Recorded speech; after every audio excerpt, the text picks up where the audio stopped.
বন্ধুরা, বাংলা গল্পের মজার আসরে আজ আমরা সুকুমার রায়ের একটি সুন্দর গল্প শুনব। গল্পের নাম পুতুলের ভোজ। তো চলো শুরু করা যাক। পুতুলের মা খুকি আজ ভয়ানক ব্যস্ত। আজকে না ছোট্ট পুতুলের জন্মদিন, তাই খুব খাওয়ার ধুম লেগেছে। ছোট্ট টেবিলের উপর ছোট্ট ছোট্ট থালা বাটি সাজিয়ে তার মধ্যে কি চমৎকার করে খাবার তৈরি করে রেখেছে। চারিদিকে সত্যিকারের ছোট ছোট চেয়ার সাজানো হয়েছে পুতুলেরা বসে খাবে বলে। খুকির যেই ছোট দাদা, তার কিনা 4.5 বছর বয়স, তাই সে বলে পুতুলরা খেতেই পারে না, তাদের আবার জন্মদিন কি। কিন্তু খুকি সে কথা মানবে কেন? সে বলে পুতুলেরা না সব পারে। কে বলল যে কখনো কোনো দিন তারা কথা বলে না, কখনো কোনো দিন খায় না? খুকির দাদা এসবের জবাব দিতে পারে না, তাই সে বোকা মেয়ে, হাদা মেয়ে বলে মুখ ভেঙচিয়ে চলে যায়। খুকি গেল তার মায়ের কাছে নালিশ করতে। মা সব শুনে টুনে বলল, যেদিন দেখবি পুতুল সত্যিকারের খাবার খাচ্ছে সেই দিন ছোটদাকে ডেকে দেখাস। খুকি বললে, আজকে যদি ওরা জেগে ওঠে আবার খেতে থাকে, তখন কি মজাটাই না হবে। আমার মনে হয় রাত্রে যখন আমরা ঘুমিয়ে থাকি তখন ওদের দিন হয়, তা না হলে আমরা তো দেখতেই পেতাম। সেই যে একদিন টিনের তৈরি দুষ্টু পুতুলটা খাট থেকে পড়ে গিয়েছিল, নিশ্চয়ই ওরা রাতে উঠে মারামারি করছিল। আর তা না হলে খাট থেকে পড়লো কেন? আজ থেকে আমি ঘুমোবার সময় খুব ভালো করে কান পেতে থাকবো। পুতুলের জন্মদিনে কি চমৎকার খাবার! ময়দার মিঠাই, ময়দার পিঠে, ছোট্ট ছোট্ট নারকেলের মোয়া আর ছোট্ট ছোট্ট গুড়ের টিকলি, এমনি সব আশ্চর্য আশ্চর্য জিনিস।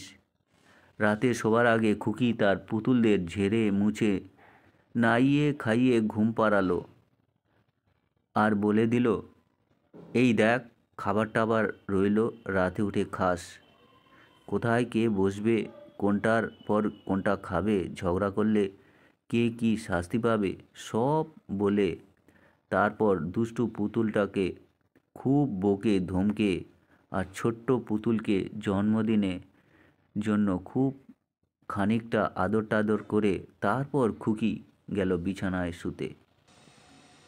যেমনি শোয়া আর তেমনি ঘুম।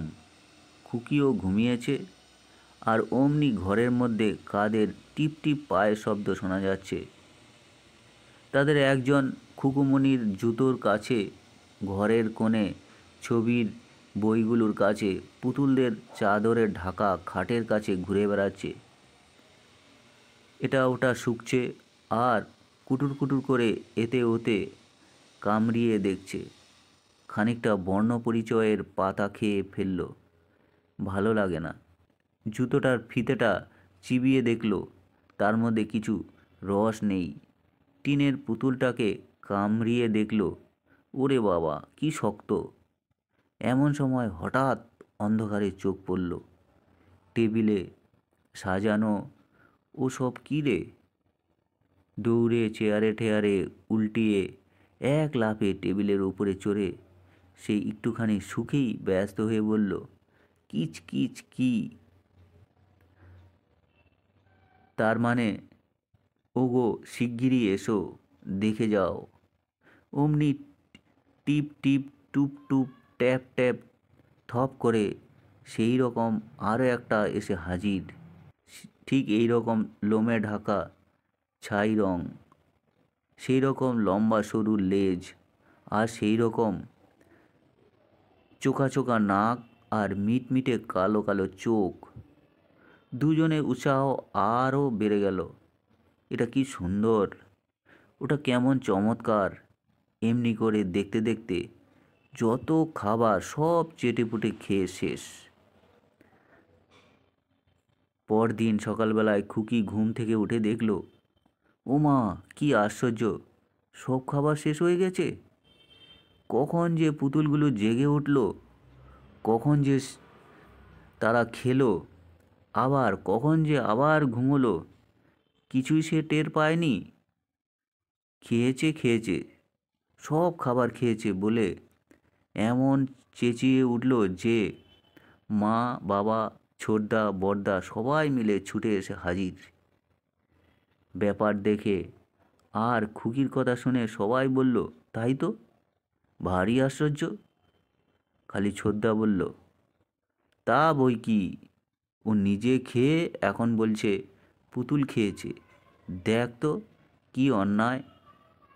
আসল ব্যাপারটা যে কি তা কেবল মা জানেন আর বাবা জানেন, কারণ তারা ঘরের কোণে ইঁদুরের ছোট্ট ছোট্ট পায়ের দাগ দেখছিলেন। কিন্তু সে কথা খুকিকে যদি বলো, সে কখনো তোমার কথা বিশ্বাস করবেই না। তো বন্ধুরা, এই ছিল ভারী একটি মিষ্টি গল্প।